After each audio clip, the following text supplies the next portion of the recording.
Hello friends, today's topic is I'm burnt out. Let's rant. Why do I feel burnt out at 24 years old?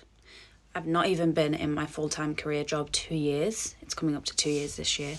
And I feel drained and I feel like my soul is being crushed, and that's not even an exaggeration.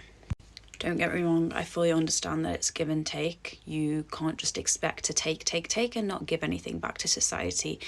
And I understand that this is realistically the society that we live in. However, I still have such a hard time accepting this because I feel so unfulfilled day to day. And as much as my job has people that I really, really get on with and I really enjoy the company, and I do get some form of fulfillment out of being productive and helping other people because my job is in the NHS, I still have this pit in my stomach day to day where I feel like I'm wasting my life away. I just think working 5 days a week for sometimes 12-hour shifts and then doing overtime on the weekend, which I personally accept to do. However, I'm doing this because the salary that I would normally get doesn't actually cover anywhere near the things that I would like to do or like to save for. And I feel like a lot of people, well, most of the UK especially now, are under similar pressures and they're feeling forced to be burnt out because of the hours that they're having to work just to sustain themselves. I have always kind of struggled with the idea of working a full-time job 5 days a week, in the sense that I feel like I'm quite a creative person and working these types of jobs takes away from that. And I know a lot of people say you should maybe then pursue that kind of side of yourself as a career, but I feel like that's not really sustainable for a lot of people. And I also don't want to end up hating something that I enjoy doing now. And long term, I would absolutely love it if maybe TikTok alongside YouTube, because YouTube is my favourite form of content, and I really like editing videos, could be something that I would be able to do and sustain myself on. However, now realistically, it would be irresponsible for me to think that that is something that I can just achieve with the click of a finger, because it takes a lot of hard work and dedication. So for now, I'm stuck with this feeling of being constantly burnt out and feeling like I can't rest. Even when I'm at home and not at work, I feel unrelaxed and I feel like I have my brain's still overstimulated, and on occasions I'll come home at 8 p.m. from a shift and I'll be in at 7 the next day. So it doesn't really give someone a lot of time to actually relax, and I fully understand that a lot of people do have it worse.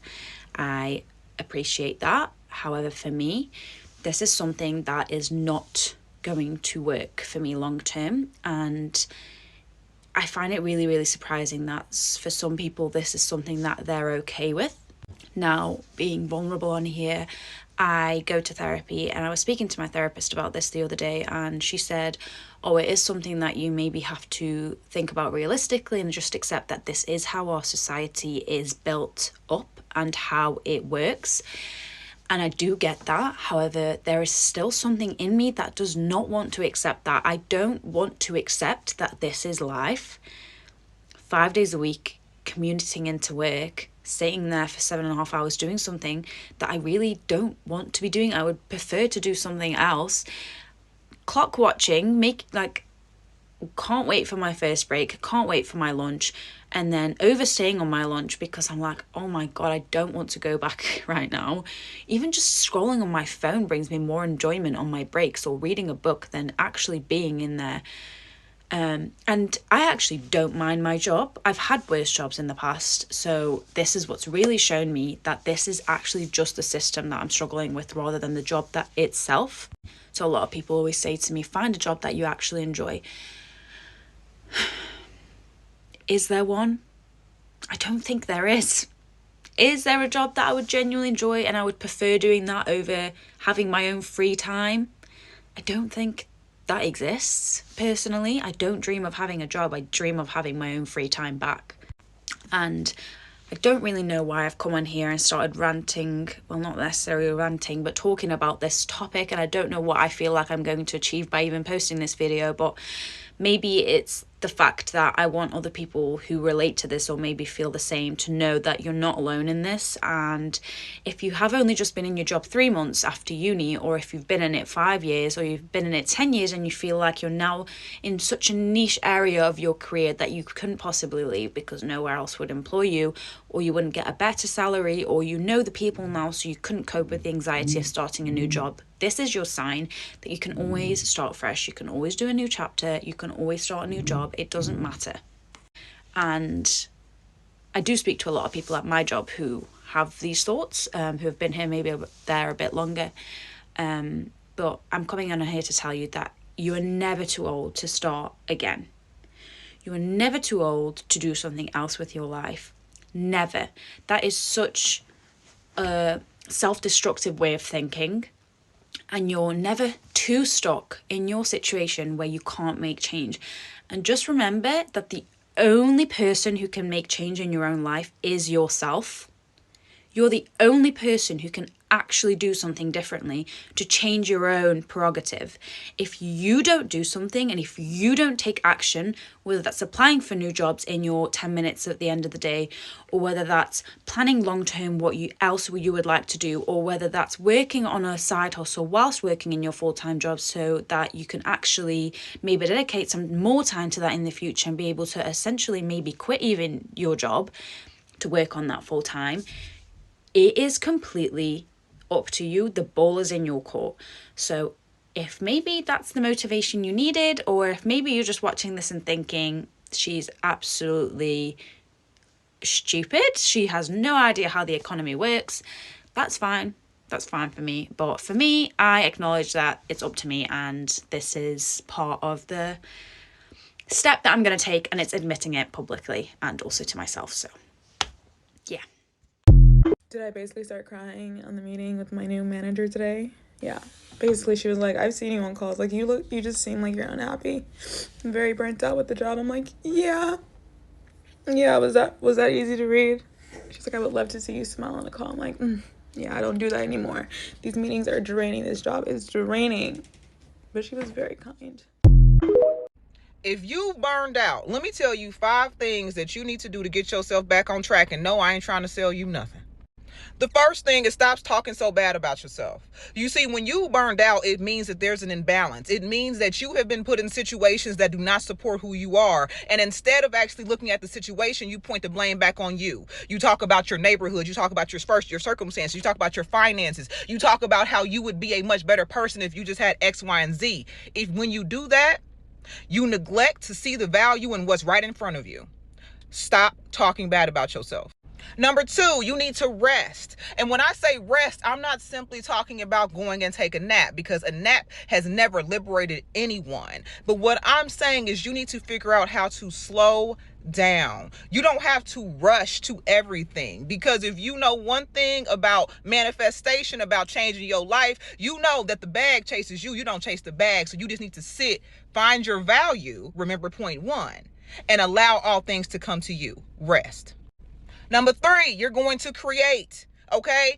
A lot of us are out of practice with creation. We're producing things. We're producing things for others. We're producing outcomes. We're producing kids. We're producing. But we need to create. And in order to create, you have to practice. What happened to that hobby?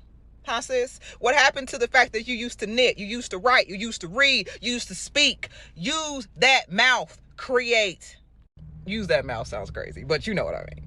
Number 4, forgive. Oh, this the one, baby. You need to forgive. And the forgiveness is not for the other person. And forgiveness does not mean that they get a spot in your life. It simply means that you say that you are no longer taking up space in my emotional capacity because it's too expensive for me right now. I need all of my funds, all of my rejuvenation to focus on me. So I'm going to forgive you, release you. And if you want to let them back in, do it. But be very careful of what strays you let in on your doorstep. Number 5, and most importantly, be patient. Be patient with yourself. Be patient with those around you, and allow yourself to go through every single emotion, every single one, whether it's grief, whether it's joy. Allow yourself to feel. I love y'all. Bye. I think we all need a break right now. What do you think? These are the signs that you not being lazy, but you just burnt out. And this coming from a person who used to have burnouts a lot. I used to be a workaholic. I used to forget to take time out for myself. So it's easy for me to speak on this. The first sign is you was once highly motivated, but now you feel empty or numb. You used to be excited about your work, your hobbies, and your goals, but now even the things you used to enjoy feel meaningless or overwhelming. Sign number 2 is you want to be productive, but it feel like you just can't. It's not that you don't care. In actuality, you care a lot, but your mind, body, and soul feel heavy, and even small tasks feel difficult to complete. Sign number 3. You often fantasize about giving up and just quitting everything. You catch yourself thinking about dropping all responsibilities or just starting over completely, just to have a sense of relief. Sign number 4. You procrastinate, not out of laziness, but out of feeling stuck. Your tasks pile up, not because you're lazy, but because you feel mentally blocked when facing them. Sign number 5. You feel guilty for not doing enough. Even when you are actually doing something, you never feel like it's enough. And that constant guilt makes it harder for you to rest. Sign number 6. You have physical symptoms. Headaches, stomach issues, insomnia, and frequent illness. This is your body waving a red flag. Sign number 7. You're more irritable, anxious, and emotionally reactive. Burnouts often lead to emotional exhaustion, which causes mood swings, low patience, and a sense of dread. And last but not least, sign number 8. You overloaded, not unmotivated. You've been pushing yourself too hard for too long without real recovery. And in a sense, your system is shutting down. It's trying to keep going, but it's tired. For everybody that's been feeling burnt out, be patient with yourself. Give yourself a pat on the back. You're doing a good job. You are enough. Take time out to treat yourself and don't cheat yourself. You can be gone tomorrow and the stuff you working so hard to get can be left to somebody else. So enjoy what you worked hard for. Get you some good rest. Treat your body right and it'll treat you right. That's why God said you should rest on the 7th day. Do nothing. Recharge. Wind down. Clear your mind. It's gonna be okay. You're gonna get back right. I love you. I really hate how we normalize hustle culture because, bitch, I'm tired. I'm exhausted. I'm always tired. My brain is always thinking of what to do, what to pay for. And you think I'm about to get another job, another side hustle? Hell no. Whatever I got in my bank account is what I got in my bank account. Life is so exhausting. And you think I'm about to hustle, keep chasing a dollar? I'm tired of chasing a dollar. When a dollar gonna chase me? I can't do it. This year has been tough for everyone, but I do believe that better days are ahead, so keep pushing and don't give up. Until next time, bye.